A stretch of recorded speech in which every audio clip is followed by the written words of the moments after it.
Shalom, selamat pagi Bapak Ibu Saudara yang dikasihi dan mengasihi Tuhan.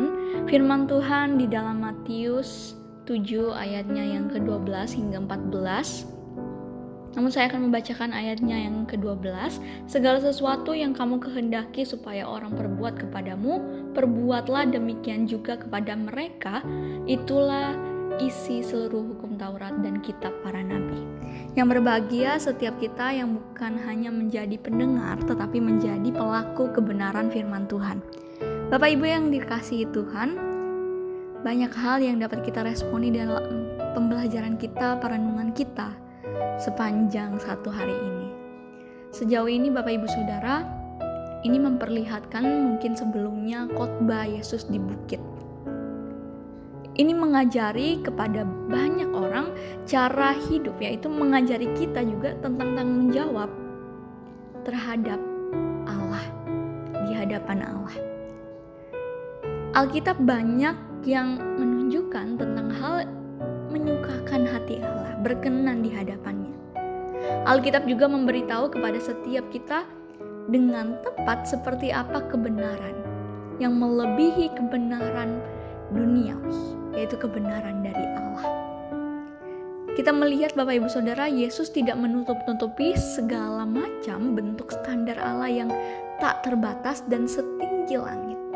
Mungkin sekarang yang kita responi, yang kita lihat di Matius 7 ini dengan pernyataan yang membuat kita memahami secara luar biasa bahwa ada suatu aturan. Mungkin ini yang disebut dengan hukum emas atau golden rules.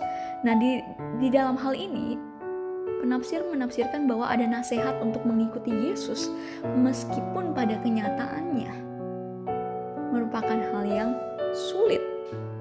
Kita harus melalui gerbang yang sempit dan jalannya sulit.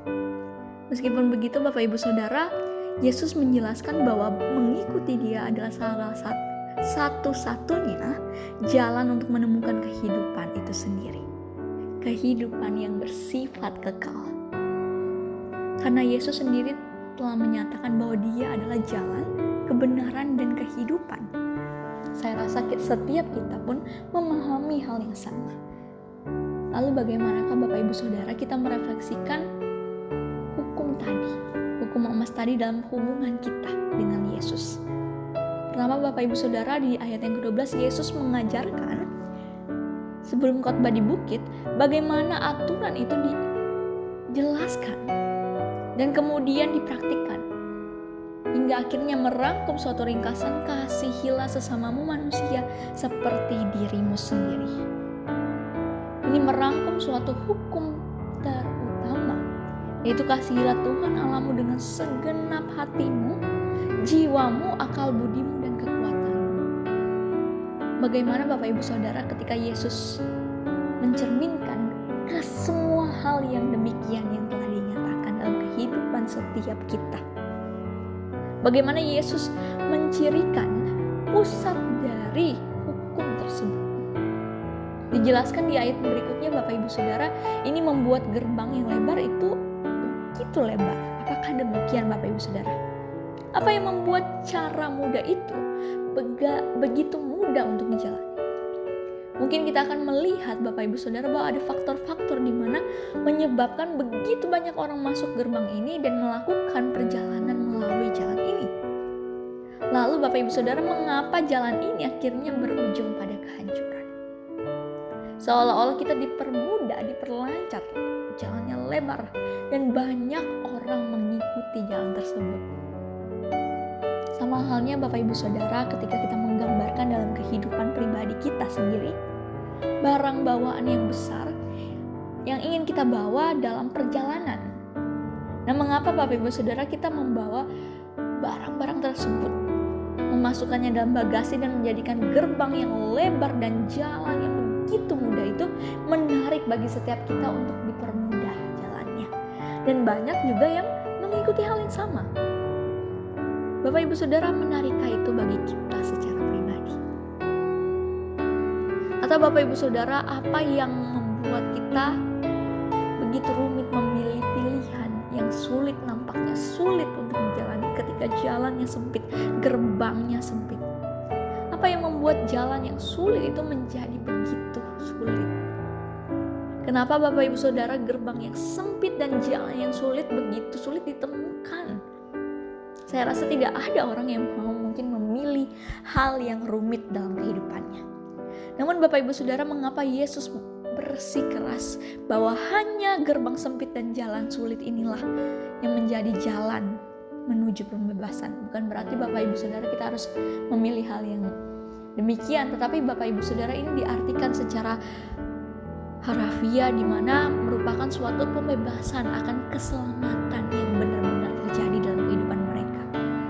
Dalam kehidupan kita sendiri pun Bapak Ibu Saudara, bagian mana dari bagasi besar yang telah kita sediakan yang mungkin sulit untuk dilepaskan demi melewati gerbang yang sempit demikian untuk kita menempuh jalan yang sulit?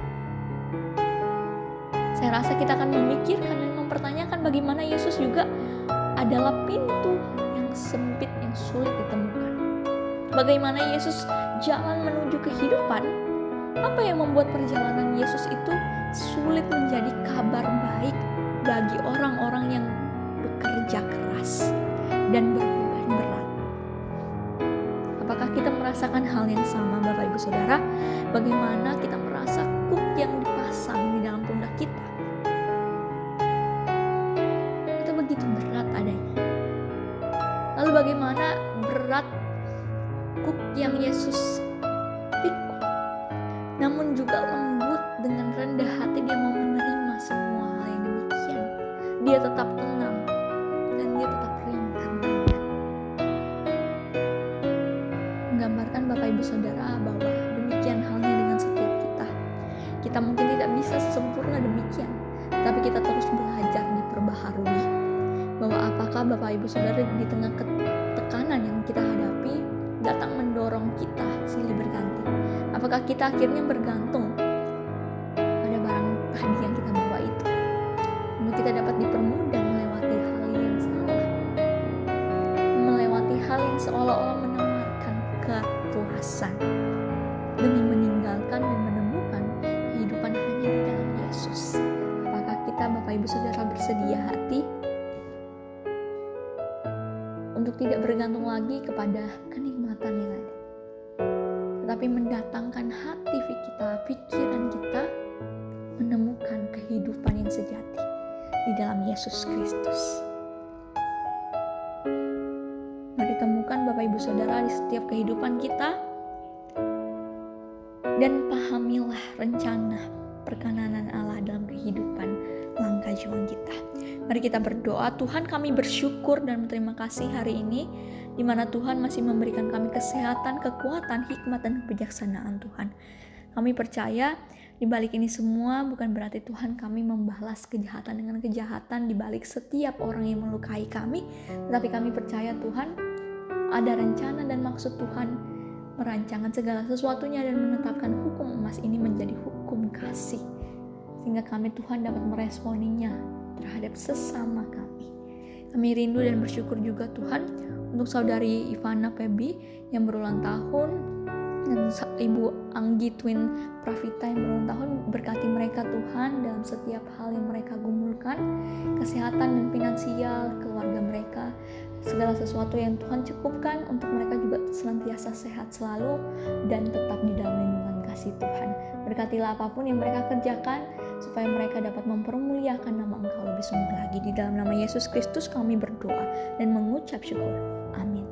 Selamat beraktivitas. Tuhan Yesus memberkati Bapak Ibu Saudara sekalian.